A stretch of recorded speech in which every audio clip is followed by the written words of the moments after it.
ನಮಸ್ಕಾರ ಸ್ನೇಹಿತರೆ, ನಮ್ಮ ನಂಬಿಕೆಗೆ ಸ್ವಾಗತ ಸುಸ್ವಾಗತ. ಸ್ನೇಹಿತರೆ, ಆಧ್ಯಾತ್ಮಿಕ ಜಗತ್ತಿನಲ್ಲಿ ಈ ಒಂದು ಹೆಸರು ಸೇರದೆ ಎಲ್ಲವೂ ನಗಣ್ಯವಾಗಿ ಬಿಡುತ್ತೆ.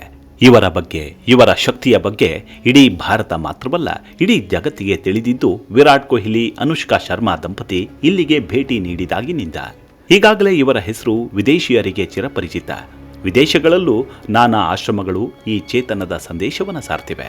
ಇವರನ್ನೇ ಆಂಜನೇಯನ ಅವತಾರವೆಂದೇ ಭಕ್ತಾದಿಗಳು ನಂಬ್ತಾರೆ. ಯಾಕಂದ್ರೆ ಇವರು ಮಾಡಿರುವ ಪವಾಡ, ತೋರಿದ ಮಾರ್ಗದರ್ಶನ ಎಲ್ಲವೂ ಇಂದಿಗೂ ನಮ್ಮೆಲ್ಲರನ್ನ ಹುಬ್ಬೇರಿಸುವಂತೆ ಮಾಡುತ್ತೆ. ಅವರನ್ನ ಎಲ್ಲರೂ ಭಕ್ತಿಯಿಂದ, ಪ್ರೀತಿಯಿಂದ ನೀಮ್ ಕರೋಲಿ ಬಾಬಾ ಅಂತ ಕರೀತಾರೆ. ಬನ್ನಿ ಹಾಗಿದ್ರೆ ಇವತ್ತಿನ ಸಂಚಿಕೆಯಲ್ಲಿ ನೀಮ್ ಕರೋಲಿ ಬಾಬಾ ಯಾರು, ಅವರ ಹಿನ್ನೆಲೆ ಎಂಥದ್ದು, ಅವರ ಶಕ್ತಿ ಹಾಗೂ ಅವರು ಮಾಡಿದ ಪವಾಡಗಳ ಕುರಿತಾದ ಕೌತುಕ ಭರಿತ ವಿಚಾರವನ್ನ ತಿಳಿದುಕೊಳ್ತಾ ಹೋಗೋಣ. ಅದಕ್ಕೂ ಮುನ್ನ ನಮ್ಮ ನಂಬಿಕೆಗೆ ನಿಮ್ಮ ಬೆಂಬಲವಿರಲಿ. ಎಲ್ಲ ವಿಧದ ತ್ವಚೆಯ ಸಮಸ್ಯೆಗಳಿಗೆ ಧೀಮಹಿ ಪ್ರಾಡಕ್ಟ್ ರಾಮಬಾಣದಂತೆ ಕೆಲಸ ಮಾಡುತ್ತೆ. ಕೇವಲ 3 ದಿನದಲ್ಲೇ ವ್ಯತ್ಯಾಸ ನೋಡ್ತೀರಾ. ಯಾವುದೇ ಅಡ್ಡ ಪರಿಣಾಮಗಳಿಲ್ಲ. ಕೆಮಿಕಲ್ ರಹಿತವಾದ 16 ನೈಸರ್ಗಿಕ ಪದಾರ್ಥಗಳ ಮಿಶ್ರಣದಿಂದ ತಯಾರಾದ 100% ಆರ್ಗ್ಯಾನಿಕ್ ಧೀಮಹಿ ಪ್ರಾಡಕ್ಟ್. ಹೆಚ್ಚಿನ ಮಾಹಿತಿಗಾಗಿ ಕೆಳಕಂಡ ದೂರವಾಣಿಗೆ ಸಂಪರ್ಕಿಸಿ. ಸ್ನೇಹಿತರೆ, ನೀಮ್ ಕರೋಲಿ ಬಾಬಾ ಈ ಹೆಸರು ಭಾರತೀಯ ಇತಿಹಾಸದಲ್ಲಿ ಅಚ್ಚಳಿಯದೆ ಉಳಿದಿರುವಂಥದ್ದು. Apple CEO Steve Jobs, Facebook ಸಂಸ್ಥಾಪಕ ಮಾರ್ಕ್ ಜುಕರ್ಬರ್ಗ್ ಸೇರಿ ಜಗತ್ತಿನಾದ್ಯಂತ ಹಲವು ಪ್ರಸಿದ್ಧ ರಾಜಕಾರಣಿಗಳು, ಸಿನಿಮಾ ತಾರೆಯರು, ಕ್ರೀಡಾಪಟುಗಳು, ಕೈಗಾರಿಕೋದ್ಯಮಿಗಳೆಲ್ಲರೂ ಬಾಬಾ ಭಕ್ತರಾಗಿದ್ದಾರೆ. ಬಾಬಾರನ್ನ ನಂಬುವವರು ಅವರನ್ನ ಹನುಮಂತನ ಅವತಾರವೆಂದೇ ನಂಬ್ತಾರೆ. ತಾನೊಬ್ಬ ಸಾಮಾನ್ಯ ವ್ಯಕ್ತಿ ಎಂದು ಸ್ವತಃ ಬಾಬಾರೇ ಹೇಳಿದ್ರೂ ಜನರು ಅವರ ಮಾತನ್ನ ನಂಬಲು ಸಿದ್ಧರಿಲ್ಲ. ಯಾಕಂದ್ರೆ ಅವರು ಮಾಡಿದ ಚಮತ್ಕಾರಗಳು, ಅವರು ಸೃಷ್ಟಿಸಿದ ಪವಾಡಗಳೇ ಅವರನ್ನೊಬ್ಬ ಅಸಾಮಾನ್ಯ, ಅತೀಂದ್ರಿಯ ವ್ಯಕ್ತಿ ಎಂದು ಬಿಂಬಿಸ್ತಾವೆ. ಅವರನ್ನ ಹನುಮಂತನ ಅಪರಾವತಾರವೆಂದೇ ಎಲ್ಲ ಭಕ್ತಾದಿಗಳು ನಂಬ್ತಾರೆ. ಅಷ್ಟಕ್ಕೂ ಈ ನೀಮ್ ಕರೋಲಿ ಬಾಬಾ ಯಾರು, ಯಾಕಾಗಿ ನೀಮ್ ಕರೋಲಿ ಹೆಸರು ಬಂತು ಅನ್ನೋದನ್ನ ಗಮನಿಸಿದ್ರೆ ಲಕ್ಷ್ಮೀ ನಾರಾಯಣ ಶರ್ಮಾ ಬಾಬಾ ಆಗಿದ್ದೇ ರೋಚಕ. ನೀಮ್ ಕರೋಲಿ ಬಾಬಾ ಅವರ ಮೂಲ ಹೆಸರು ಲಕ್ಷ್ಮೀ ನಾರಾಯಣ ಶರ್ಮಾ. ನೀಮ್ ಕರೋಲಿ ಬಾಬಾ ಉತ್ತರ ಪ್ರದೇಶದ ಫಿರೋಜಾಬಾದ್ ಜಿಲ್ಲೆಯ ಅಕ್ಬರ್ಪುರ ಗ್ರಾಮದಲ್ಲಿ ಶ್ರೀಮಂತ ಬ್ರಾಹ್ಮಣ ಕುಟುಂಬದಲ್ಲಿ 1900ರಲ್ಲಿ ಜನಿಸ್ತಾರೆ. ಅವರು 11 ವರ್ಷದವರಿದ್ದಾಗ ಅವರಿಗೆ ವಿವಾಹ ಮಾಡಲು ಪೋಷಕರು ಮುಂದಾಗ್ತಾರೆ. ಆಗ ಮನೆ ತೊರೆದು ವೈರಾಗಿಯಂತೆ ಭಾರತದಾದ್ಯಂತ ಅಲೆದಾಡ್ತಾರೆ ಬಾಬಾ. ಲಕ್ಷ್ಮೀ ನಾರಾಯಣ ಶರ್ಮಾರಿಗೆ 17 ವರ್ಷ ವಯಸ್ಸಾಗುವ ಹೊತ್ತಿಗೆ ಆತ್ಮಜ್ಞಾನ ಹೊಂದಿದ್ದರು ಎಂದು ನಂಬ್ತಾರೆ. ಹೀಗೆ ಆ ವೇಳೆಗಾಗಲೇ ಭಾರತದ ಅನೇಕ ಸ್ಥಳಗಳಿಗೆ ಭೇಟಿ ನೀಡಿ ಸತ್ಯ ಕಂಡುಕೊಳ್ಳೋದಕ್ಕೆ ಅಲೆದಾಡ್ತಾರೆ. ಅವರು ಸಂಚರಿಸಿದ ವಿವಿಧ ರಾಜ್ಯಗಳಲ್ಲಿ ವಿವಿಧ ಹೆಸರುಗಳಿಂದ ಕರೆಯಲ್ಪಡ್ತಾರೆ. ಗಂಜಾಂನ ಮಾ ತಾರಾ ತಾರಿಣಿ ಶಕ್ತಿಪೀಠಕ್ಕೆ ಭೇಟಿ ನೀಡಿದಾಗ ಸ್ಥಳೀಯರು ಅವರನ್ನ ಹನುಮಾನ್ಜಿ, ಪವಾಡ ಬಾಬಾ ಎಂದು ಸಂಬೋಧಿಸ್ತಿದ್ರು. ಅಲ್ಲಿನ ಜನ ಅವರನ್ನ ತುಂಬಾ ಗೌರವಿಸ್ತಿದ್ರು. ನೀಮ್ ಕರೋಲಿ ಬಾಬಾ ಭಕ್ತರಿಗೆ ತನ್ನ ಪಾದಗಳನ್ನ ಮುಟ್ಟಲು ಬಿಡ್ತಿರ್ಲಿಲ್ಲ. ಯಾಕಂದ್ರೆ ಅವರು ತನ್ನನ್ನ ತಾನು ಸಾಮಾನ್ಯ ವ್ಯಕ್ತಿ ಎಂದು ಕರೀತಿದ್ರು.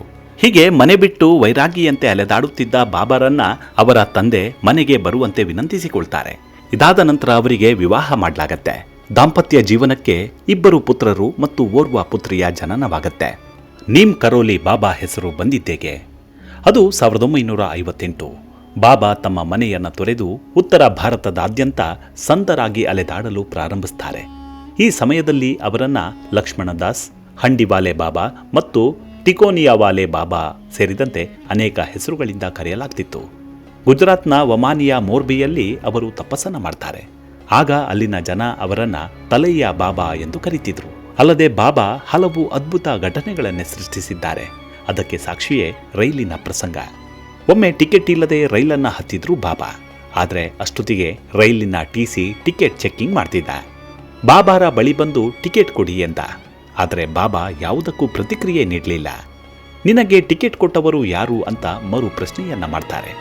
ಆದರೆ ಬಾಬಾರ ಮಾತನ್ನ ಕೇಳಿ ಆ ಟಿಸಿ ರೈಲಿನ ಎಮರ್ಜೆನ್ಸಿ ಚೈನ್ ಎಳೆದು ರೈಲನ್ನ ನಿಲ್ಲಿಸ್ತಾರೆ. ಬಾಬಾರನ್ನ ಬೈಯುತ್ತಾ ಸೀದಾ ಕೆಳಗಿಳಿಯುವಂತೆ ಏರು ಧ್ವನಿಯಲ್ಲಿ ಮಾತನಾಡ್ದ. ಆದರೆ ಬಾಬಾ ಇಳಿಯಲಿಲ್ಲ. ಇದನ್ನ ಕಂಡವನೇ ಕ್ರೋಧಿತನಾಗಿ ಬಲವಂತವಾಗಿಯೇ ಬಾಬಾರನ್ನ ರೈಲಿನಿಂದ ಹೊರದಬ್ಬಿದ. ಬಾಬಾ ಕೆಳಕ್ಕೆ ಬೀಳ್ತಾರೆ. ರೈಲಿನ ಬೋಗಿಯಲ್ಲಿದ್ದ 100 ಮಂದಿ ಈ ಘಟನೆಗೆ ಸಾಕ್ಷಿಯಾಗಿ ನಿಂತಿದ್ರು. ಬಾಬಾರಿಗಾದ ಅವಮಾನ ಹಾಗೂ ಬಾಬಾ ಮೇಲಿನ ದೌರ್ಜನ್ಯವನ್ನ ಖಂಡಿಸಿದ್ರು. ಆದರೆ ನಂತರ ನಡೆದದ್ದು ಯಾರೂ ಊಹಿಸಲಾರದ ಘಟನೆ. ಅದೇನೆಂದರೆ, ಅವರನ್ನ ಕೆಳಗಿಳಿಸಿದ ನಂತರ ಆ ರೈಲು ಮುಂದಕ್ಕೆ ಸಾಗಲೇ ಇಲ್ಲ. ನಂತರ ಟಿಸಿ ಬಂದು ಕ್ಷಮೆ ಕೇಳಿ ಕೈ ಮುಗಿದು ತಪ್ಪಾಯಿತು, ಬನ್ನಿ ರೈಲು ಹತ್ತಿ ಎಂದು ಕೇಳಿಕೊಳ್ತಾನೆ. ಅವನ ತಪ್ಪನ್ನ ಮನ್ನಿಸಿದ ಬಾಬಾ ರೈಲಿಗೆ ಹತ್ತಿ ಕುಳಿತುಕೊಳ್ತಾರೆ. ಕಾಕತಾಳೀಯವೆಂಬಂತೆ ರೈಲು ಚಲಿಸಲು ಶುರುವಾಗತ್ತೆ. ಹೀಗೆ ಬಾಬಾ ನೀಮ್ ಕರೋಲಿ 1961ರಲ್ಲಿ ಉತ್ತರಾಖಂಡದ ನೈನಿತಾಲ್ ಬಳಿಯ ಕೈಂಚಿ ಧಾಮಕ್ಕೆ ಮೊದಲ ಬಾರಿಗೆ ಭೇಟಿ ನೀಡ್ತಾರೆ. ಹಾಗೆ ಅವರ ಸ್ನೇಹಿತ ಪೂರ್ಣಾನಂದಜಿ ಅವರೊಂದಿಗೆ ಅಲ್ಲಿಯೇ ಆಶ್ರಮವನ್ನು ಸ್ಥಾಪಿಸುವ ಆಲೋಚನೆಯನ್ನು ಮಾಡ್ತಾರೆ. ಹಾಗಾಗಿ ನಂತರದಲ್ಲಿ 1964ರಲ್ಲಿ ಆಶ್ರಮವನ್ನು ಕೂಡ ಸ್ಥಾಪಿಸ್ತಾರೆ. ನೀಮ್ ಕರೋಲಿ ಬಾಬಾ ಅವರ ಸಮಾಧಿ ನೈನಿತಾಲ್ ಬಳಿಯ ಪಂತ್ ನಗರದಲ್ಲಿದೆ. ಈ ಪುಣ್ಯಕ್ಷೇತ್ರಕ್ಕೆ ಭೇಟಿ ನೀಡಿದರೆ ಅದೆಂಥದ್ದೇ ಬಯಕೆಗಳಿದ್ರೂ ಆಸೆ ಕನಸುಗಳಿದ್ರೂ ನೆರವೇರುತ್ತೆ ಎಂಬ ನಂಬಿಕೆ ಭಕ್ತಾದಿಗಳದ್ದು. ಇಲ್ಲಿ ಬಾಬಾರ ಭವ್ಯವಾದ ಪ್ರತಿಮೆಯನ್ನು ಸ್ಥಾಪಿಸಲಾಗಿದೆ. ಜೊತೆಗೆ ಹನುಮನ ಪ್ರತಿಮೆಯೂ ಇದೆ. ಬೇವು ಕರೋಲಿ ಬಾಬಾ ಭಕ್ತರಲ್ಲಿ ಆಪಲ್ ಸಂಸ್ಥಾಪಕ ಸ್ಟೀವ್ ಜಾಬ್ಸ್, ಫೇಸ್ಬುಕ್ ಸಂಸ್ಥಾಪಕ ಮಾರ್ಕ್ ಜುಕರ್ಬರ್ಗ್ ಮತ್ತು ಹಾಲಿವುಡ್ ನಟಿ ಜೂಲಿಯಾ ರಾಬರ್ಟ್ ಕೂಡ ಸೇರಿದ್ದಾರೆ. ಈ ದೇವಾಲಯಕ್ಕೆ ಭೇಟಿ ನೀಡಿದ್ದ ಸಂದರ್ಭದಲ್ಲಿ ಕರೋಲಿ ಬಾಬಾರ ಆಶೀರ್ವಾದ ಸಿಕ್ಕಿರೋದಾಗಿ ಸ್ವತಃ ಇವರೇ ಹೇಳಿಕೊಳ್ತಾರೆ. ಪ್ರತಿ ವರ್ಷ ಜೂನ್ 15ರಂದು ದೇವಭೂಮಿ ಕೈಂಚಿ ಧಾಮದಲ್ಲಿ ಜಾತ್ರೆ ನಡೆಯುತ್ತೆ. ಈ ಜಾತ್ರೆಗೆ ದೇಶ ವಿದೇಶಗಳಿಂದಲೂ ಸಹಸ್ರಾರು ಮಂದಿ ಬಂದು ಸೇರ್ತಾರೆ. ರಿಚರ್ಡ್ ಆಲ್ಬರ್ಟ್ ನೀಮ್ ಕರೋಲಿ ಬಾಬಾ ಅವರ ಪವಾಡಗಳನ್ನು ಕುರಿತು ಮಿರಾಕಲ್ ಆಫ್ ಲವ್ ಎಂಬ ಪುಸ್ತಕವನ್ನು ಬರೆದಿದ್ದಾರೆ. ಇದರಲ್ಲಿ ಬಾಬಾರ ಕಂಬಳಿಯ ಕುರಿತಾದ ಸ್ವಾರಸ್ಯಕರ ಕಥಾನಕಗಳಿವೆ. ಇದನ್ನ ಗುಂಡು ನಿರೋಧಕ ಕಂಬಳಿ ಎಂದೇ ಉಲ್ಲೇಖಿಸಲಾಗಿದೆ.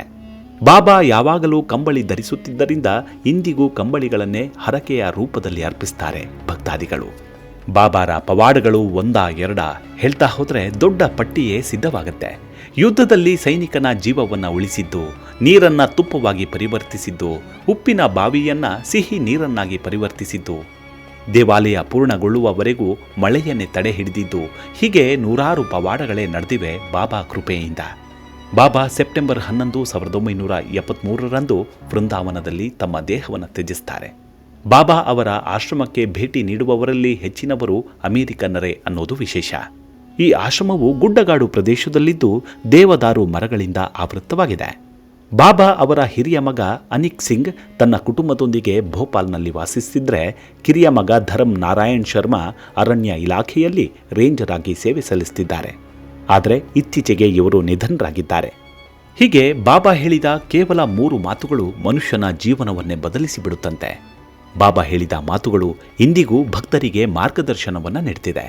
ದೇವರ ಅನುಗ್ರಹವಿಲ್ಲದೆ ಈ ಜಗತ್ತಿನಲ್ಲಿ ಒಂದು ಎಲೆಯೂ ಅಲುಗಾಡಲು ಸಾಧ್ಯವಿಲ್ಲ ಎಂದು ಬಾಬಾ ಹೇಳ್ತಿದ್ರು. ಭೌತಿಕ ಸಂತೋಷ ಮತ್ತು ಸಮೃದ್ಧಿಗೆ ದೇವರ ಆಶೀರ್ವಾದ ಅತ್ಯಗತ್ಯ.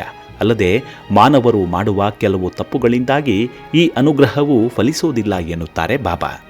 ಸಹಕಾರ ಮತ್ತು ಸೇವೆಯನ್ನು ಹೊಗಳೋದು. ಸನಾತನ ಧರ್ಮದಲ್ಲಿ ಸೇವೆ ಅಥವಾ ಸಹಕಾರವನ್ನು ಅತ್ಯಂತ ಪುಣ್ಯ ಕಾರ್ಯವೆಂದು ಪರಿಗಣಿಸಲಾಗುತ್ತೆ. ಜನ ತಮ್ಮ ಸಹಕಾರ ಅಥವಾ ಸೇವೆಯನ್ನು ಎಲ್ಲೆಡೆ ಚರ್ಚಿಸಲು ಪ್ರಾರಂಭಿಸಿದಾಗ, ಅಂದರೆ ಅದನ್ನು ಹೊಗಳಲು ಪ್ರಾರಂಭಿಸಿದಾಗ, ಅದು ಆ ಸೇವೆಯ ಮಹತ್ವವನ್ನು ಕಳೆದುಕೊಳ್ಳುತ್ತೆ ಎಂಬುದು ಬಾಬಾ ಕಿವಿಮಾತು. ನಿಜವಾದ ಸೇವೆ ಅಂದರೆ ನಿಸ್ವಾರ್ಥವಾಗಿ ಮತ್ತು ರಹಸ್ಯವಾಗಿ ಮಾಡೋದು. ಆದ್ದರಿಂದ ನಾವು ಯಾರಿಗಾದರೂ ಸಹಾಯವನ್ನು ಮಾಡಿದಾಗ ಅದನ್ನು ಇತರರ ಬಳಿ ಎಂದಿಗೂ ಹೇಳಿಕೊಳ್ಳಬಾರದಂತೆ. ಸುಳ್ಳು ಮತ್ತು ಅನ್ಯಾಯದಿಂದ ದೂರವಿರಿ.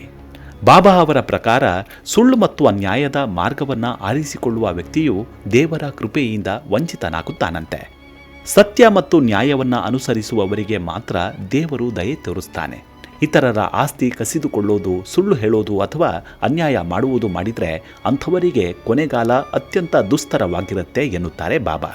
ಇತರರನ್ನು ದ್ವೇಷಿಸೋದನ್ನು ನಿಲ್ಲಿಸಿಬಿಡಿ. ಬಾಬಾ ಹೇಳುವಂತೆ ಇತರರ ವಿರುದ್ಧ ತಾರತಮ್ಯ ಮಾಡುವ ವ್ಯಕ್ತಿಯು ಸಮಾಜದಲ್ಲಿ ಗೌರವ ಮತ್ತು ದೇವರ ಕೃಪೆ ಎರಡನ್ನೂ ಕಳೆದುಕೊಳ್ತಾನೆ. ದೇವರ ದೃಷ್ಟಿಯಲ್ಲಿ ಜಗತ್ತಿನ ಪ್ರತಿಯೊಂದು ಜೀವಿಯೂ ಸಮಾನ. ಆದ್ದರಿಂದ ಮನುಷ್ಯರಾಗಲಿ ಅಥವಾ ಪ್ರಾಣಿಗಳಾಗಲಿ ಯಾರ ಮೇಲೂ ದ್ವೇಷವನ್ನು ಇಟ್ಟುಕೊಳ್ಬೇಡಿ. ಸಮಾನತೆ ಮತ್ತು ಗೌರವದ ಭಾವನೆಯನ್ನು ಬೆಳೆಸಿಕೊಳ್ಳಿ. ಇದು ಆಧ್ಯಾತ್ಮಿಕ ಪ್ರಗತಿ ಮತ್ತು ದೈವಿಕ ಅನುಗ್ರಹಕ್ಕೆ ಮಾರ್ಗವಾಗುತ್ತೆ ಎನ್ನುತ್ತಾರೆ ಬಾಬಾ. ಹೀಗೆ ಹೇಳ್ತಾ ಹೋದರೆ ನೀಮ್ ಕರೋಲಿ ಬಾಬಾ ಅವರ ಬದುಕಿನ ಮಾರ್ಗದರ್ಶನದ ಪಾಠ ಎಂದು ಮುಗಿಯಲಾರದ್ದು. ಒಮ್ಮೆ ಏನನ್ನಾದರೂ ಸಾಧಿಸಬೇಕೆಂದರೆ ಅದಕ್ಕೆಂದು ದೊಡ್ಡದಾಗಿ ಕನಸುಗಳನ್ನು ಕಾಣಿ. ಆಗ ಮಾತ್ರ ನಿಮ್ಮ ಗುರಿ ಮುಟ್ಟೋಕೆ ಸಾಧ್ಯ ಎನ್ನುವುದು ಬಾಬಾರ ಕಿವಿಮಾತು. ಇವಿಷ್ಟು ನೀಮ್ ಕರೋಲಿ ಬಾಬಾರ ಕುರಿತಾದ ಕೆಲವೊಂದಷ್ಟು ಮಾಹಿತಿ.